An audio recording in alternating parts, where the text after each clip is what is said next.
YSR Congress party మా విధానం మావిగన్, అమరావతి కాదు అంటూ స్పష్టం చేస్తూ వచ్చే ఎన్నికలను మావిగన్ వర్సెస్ అమరావతి ఎజెండాలాగా మలచాలని ప్రయత్నిస్తుంది.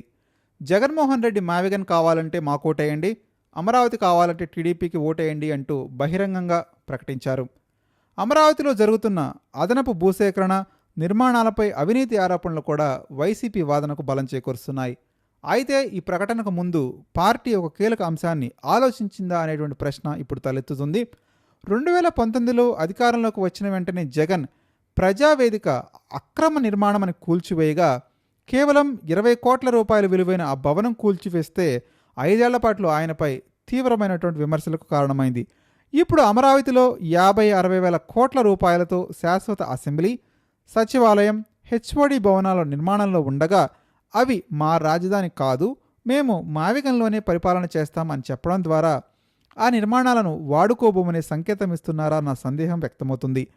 రిషికొండలో నిర్మించిన సుమారు 400 కోట్ల భవనాన్ని కూడా కూటమి ప్రభుత్వం 2 ఏళ్లుగా ఎలా వినియోగించాలో నిర్ణయించలేక విమర్శలు ఎదుర్కొంటున్న సమయంలో అమరావతిలో వేల కోట్లతో నిర్మితమవుతున్న ప్రభుత్వ భవనాలను నిరుపయోగంగా వదిలేస్తామనే భావన కలిగితే అది రాజకీయంగా పెద్ద నష్టమే అవుతుందన్న భావన విశ్లేషకుల్లో వినిపిస్తున్నారు.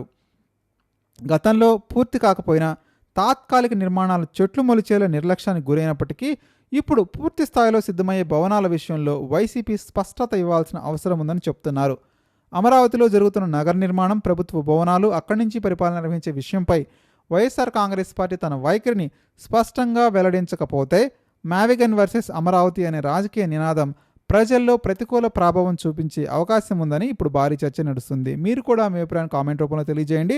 నిజంగానే ఈ విషయంపై ప్రభుత్వం అదేవిధంగా వైసీపీ పార్టీ క్లారిటీ ఇవ్వాల్సిన అవసరం ఉందా లేదా? మర్చిపోకుండా కామెంట్ చేయడానికి ప్రయత్నించండి.